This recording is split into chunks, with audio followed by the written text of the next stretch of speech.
tuturor, astăzi vreau să vă spun că de acum o să ne jucăm cu facecam.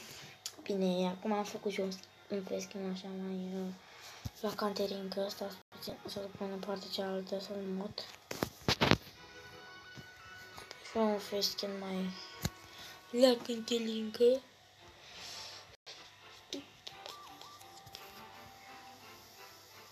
Așa, cred că așa e bine. Ok, și de asta am făcut acest clip. Acum o să...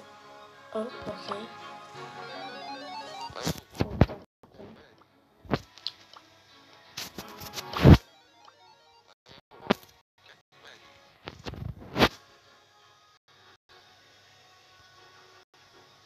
Stai puțin.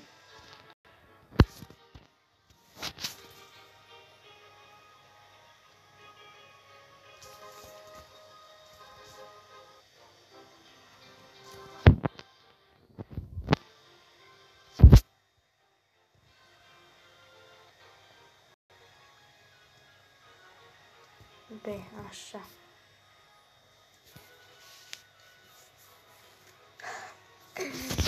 Iar să dăm cu robă. Asta e profilul lui. Așa arată.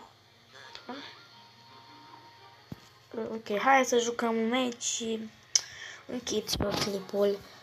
Ok. Deci, de acum o să mă aranjez puțin. Înainte jocul, așa. Bun. Dai. Poate, spuneți în comentarii ce jocuri să mai joc. Poate o să mă joc un PUBG. Ceva.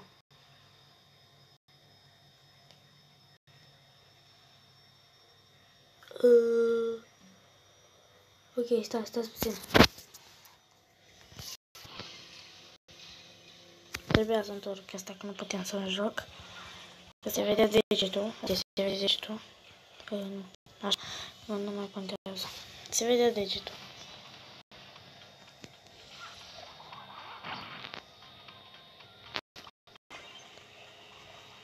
Bun, hai Leonul. Hai Leone.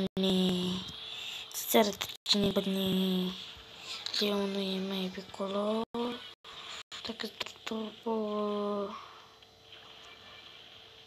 Seara. Hai de viața mea.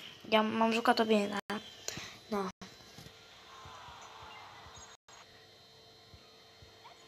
Ok, deci... Pe acest clip doar am spus că așa, deci... Cam atât, pa. Doar v-am spus că o să am facecam. V-am mutat, nu știu de ce, pa.